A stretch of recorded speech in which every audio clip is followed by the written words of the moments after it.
Something really interesting happens once we cross that threshold of 50 years old. And that is, we start telling the truth.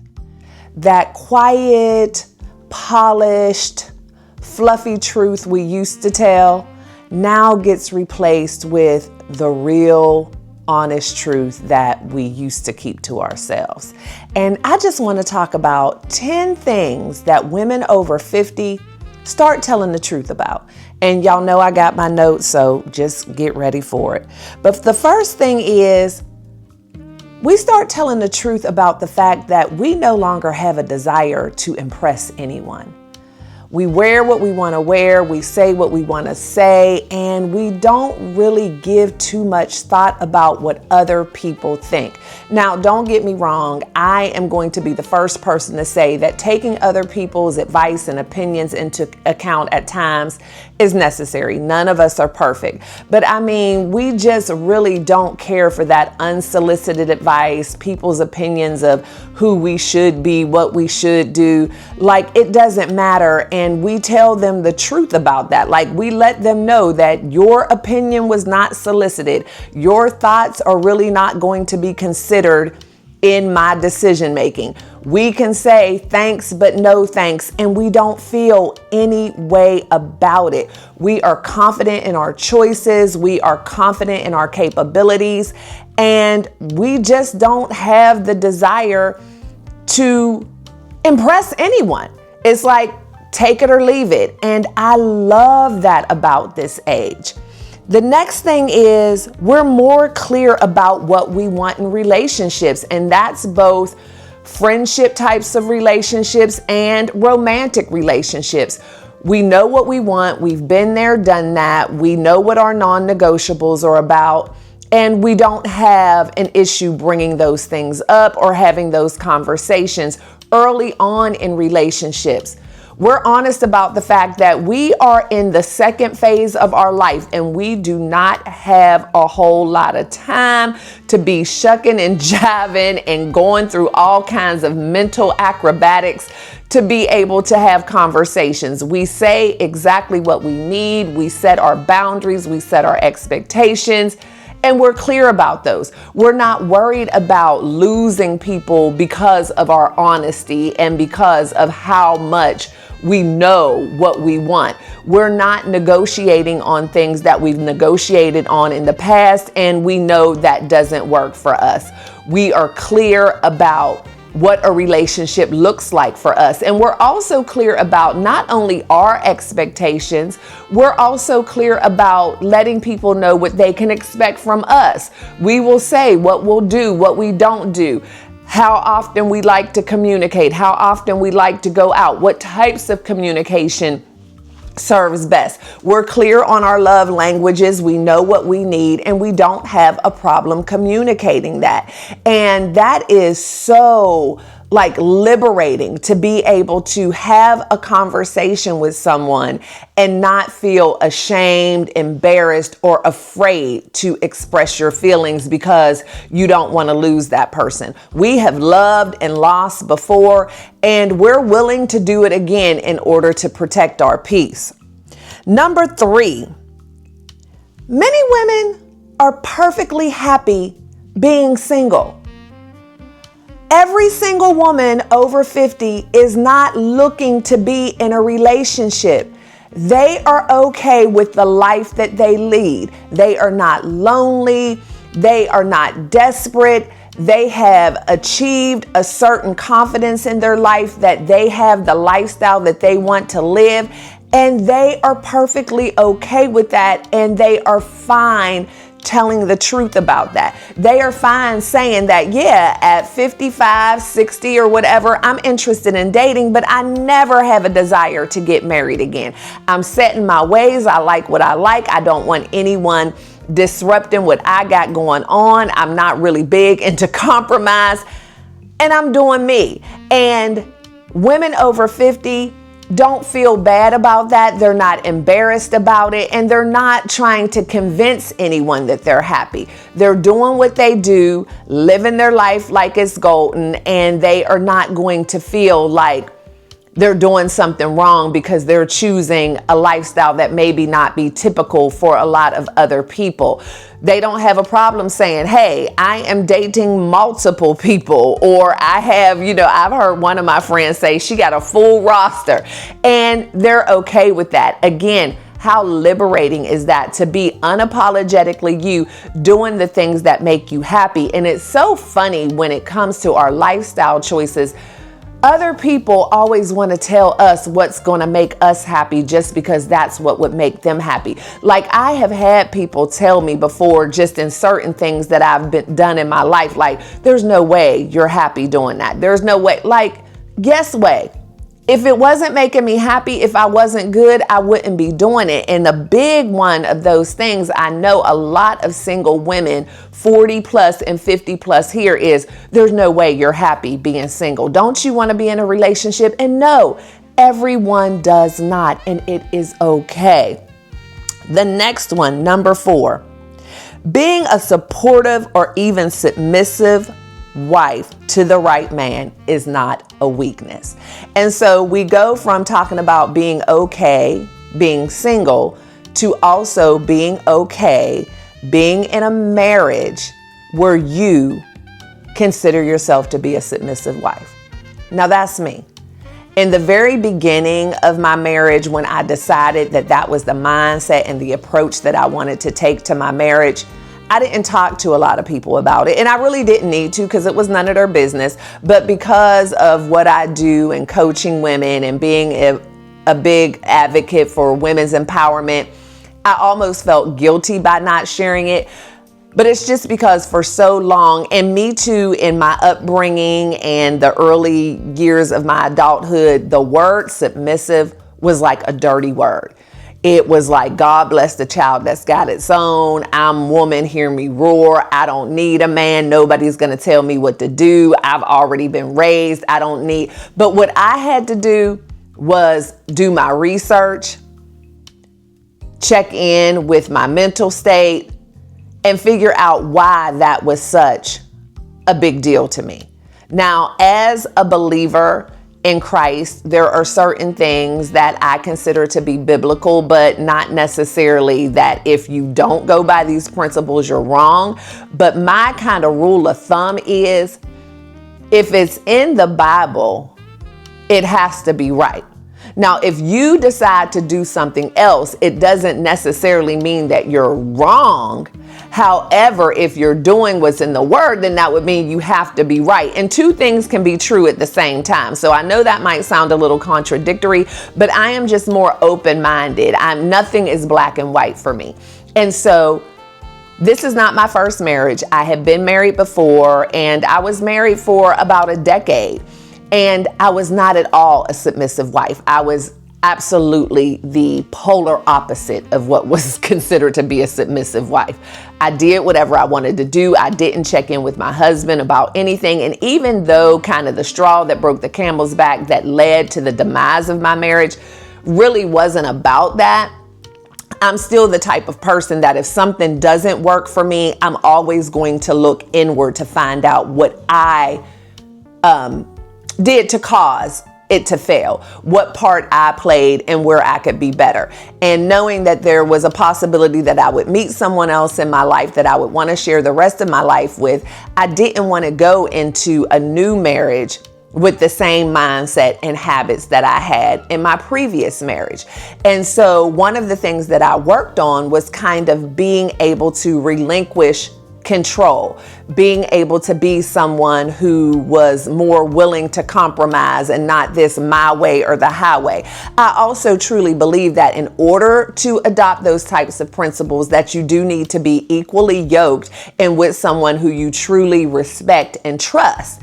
And so finding that person, it was easy for me to be a submissive wife. Now, I don't want to stay on this topic too long because we have other things that we want to touch on, but this one probably hits the closest to home for me. But being a submissive wife doesn't mean, I'm coming to America, whatever you like, right? It just means that I respect my husband enough and trust him enough to allow him to be the decision maker in our relationship.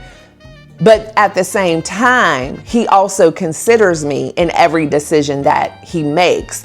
And we have conversations about it. And if I can bring up some other points maybe that he has not looked at, then he is never opposed to doing things my way, if that makes the most sense. And when you're equally yoked, those kinds of situations don't even come up very often because you're typically on the same page, on the same wavelength about things. And so it's not like there's this constant battle of what he wants to do versus what I want to do. We're more likely to be in the conversations where, oh my goodness, I was thinking the exact same thing. So the only time it really comes into play are going to be those times where maybe we're not seeing eye to eye on something. And so there has to be a decision made and there are only two of us. So more than likely, we're going to lean towards his way.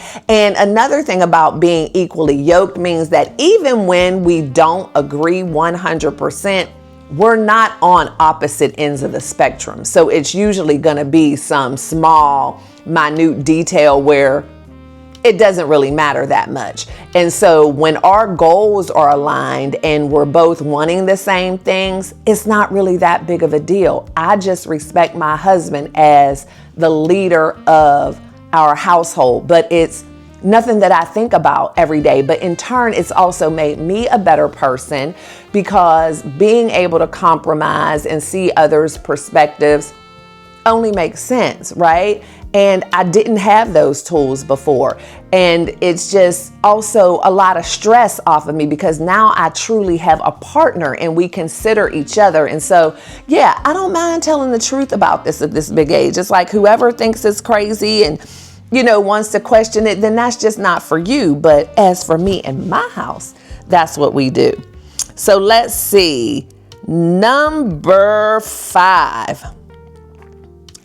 Yes, we do sometimes dress for the compliments of other women.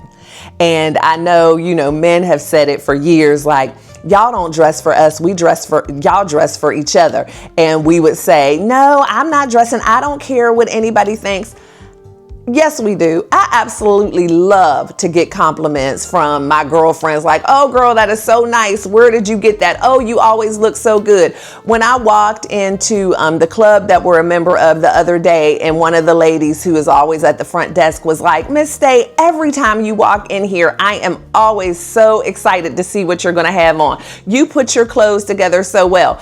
That means a lot. I value the opinion of other women. Now, to go back to number 1, I'm not trying to impress anyone. I'm not trying to compete with anyone. But when I dress, yes, I would like to think that other women think I look nice because men, for the most part, have no idea what we're supposed to look like. There's like, as long as you neat and clean and look like you care, that's all they care about. They don't know what's in style, what's out of style. They don't know the difference between a cigar pant, a cigarette pant style versus a wide leg or a boot cut. Like, yeah, other women giving you your high five, your props, it means something. I know I admire other women all the time. I take inspiration from other women, and it's not a bad thing. It doesn't mean that you have low self-esteem or you're seeking validation or you're trying to compare or compete. It just means that we appreciate each other, and that kind of look at from across the room. You know what that means, like, girl, you did that. Or how we do a lot of times, we, instead of complimenting the person or their name, we just say like, oh, I see you, Boots. You know that means those boots are banging, and it's okay. And we're telling the truth about it. Yes, we dress for each other, and so what? Let's see what's next. I keep on messing up, y'all, but there is no way I would be able to remember all this stuff. Let's see. Number 6, we stop pretending to like things we do not like.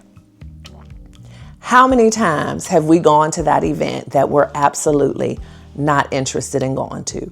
Watch that movie that we knew was going to bore us to tears. Being a part of an organization just because someone has been asking you for months to join and you know you do not have the bandwidth nor the interest. We don't do that anymore. And at this big age, we have no problem saying, I'm not interested in that. That is not fun for me. That is not something that I want to spend my extra time doing. And we just leave it at that.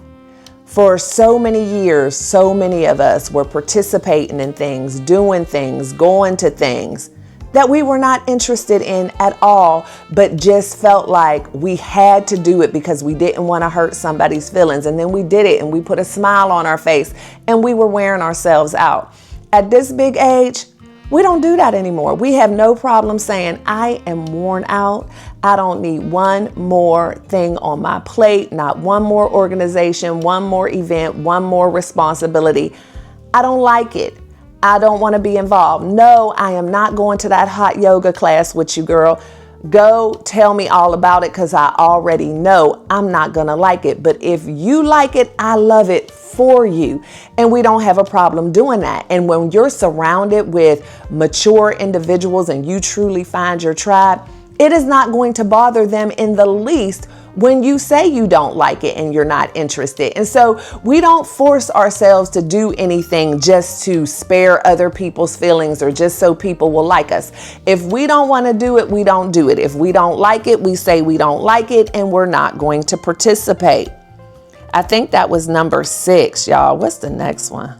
I'm telling you, when I told you that I was relaunching this channel and I was coming back authentically me, yeah, that's what we're doing. Okay, we're honest about wanting a partner who adds to our life and not complicating it.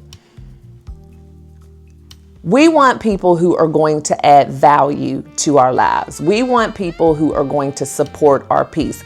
We're no longer compromising our peace. We're no longer living in chaos. We're no longer continuing to accept bad behavior.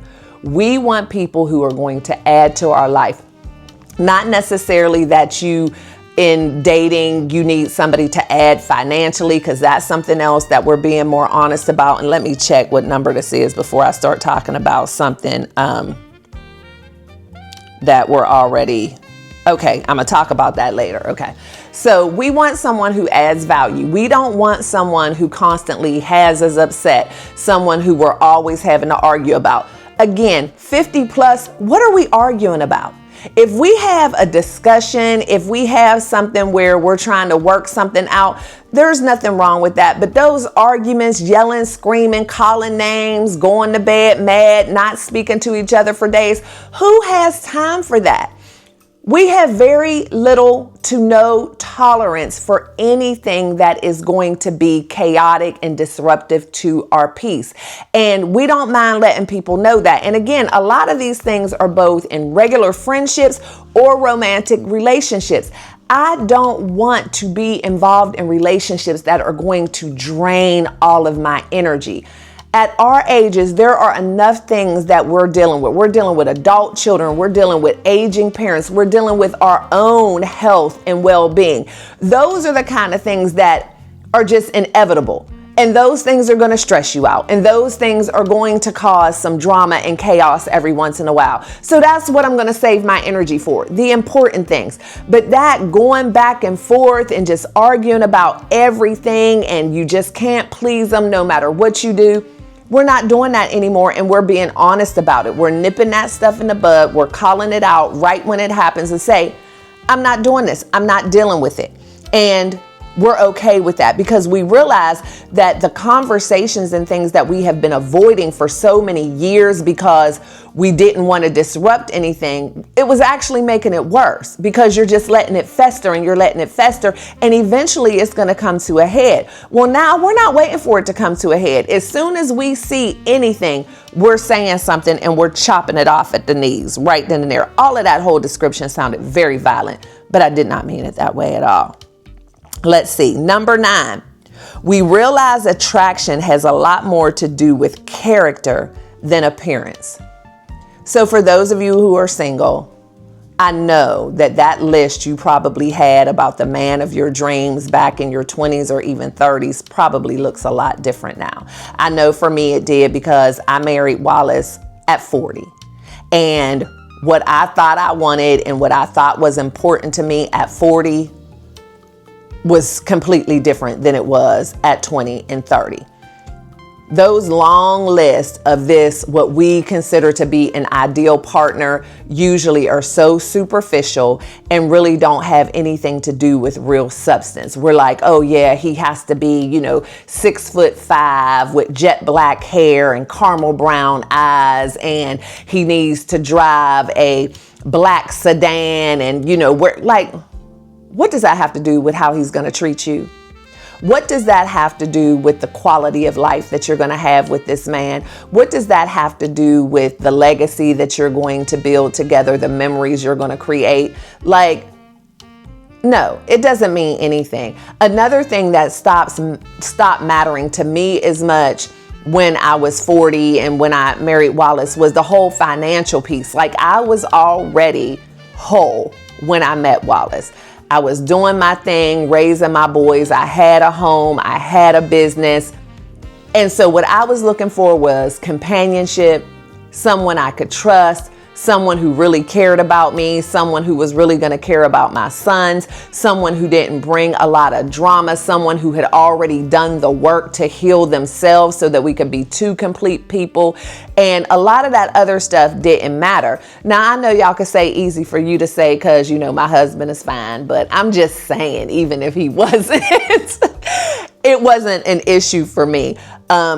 That superficial stuff just didn't matter. I love the fact that Wallace and I were friends first for a long time. And I just got to know him as a person. I got to know him as a real friend. I was able to trust him before my heart was really invested. And that's what means the world to me. Like right now in our relationship, even though we have done a lot together, we have built a very successful business together.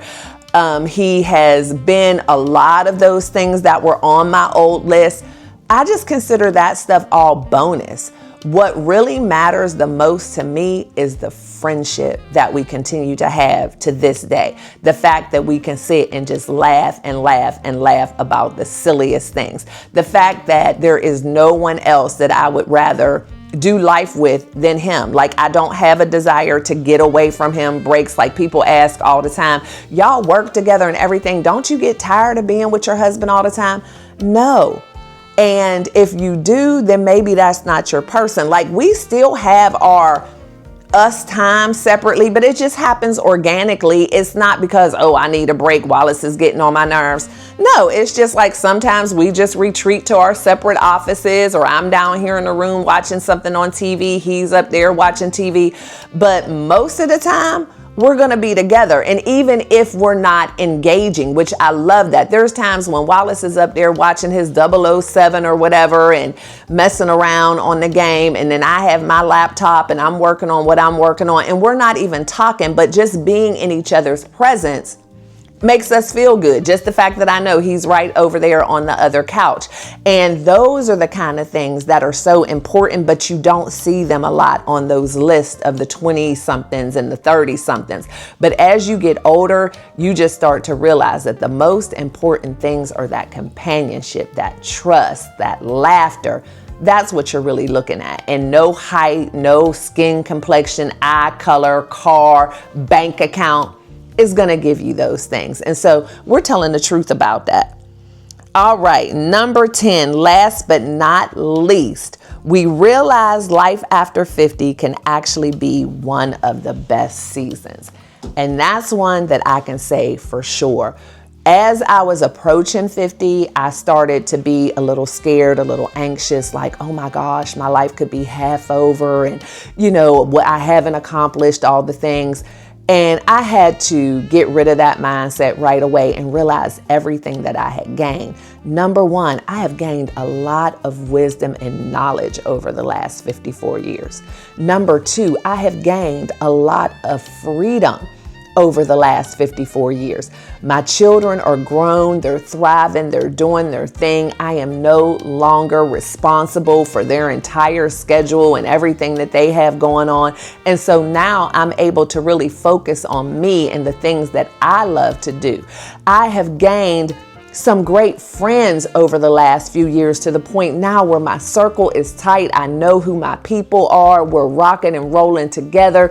It's not a whole bunch of mess. I have my romantic partner We don't have a lot of chaos in our lives. I have grandchildren, so I still am able to have that little kid time when I want it, but then I can send them home. It's just like I have my own business. Like, what could be better? So many times people say, like, if you could go back to any age, what age would that be? And it's like, there are certain things that I wish could have been different, but to actually go back, nah, I'm good. And I also realized that so many of those things that happened back then are what made me the person who I am today.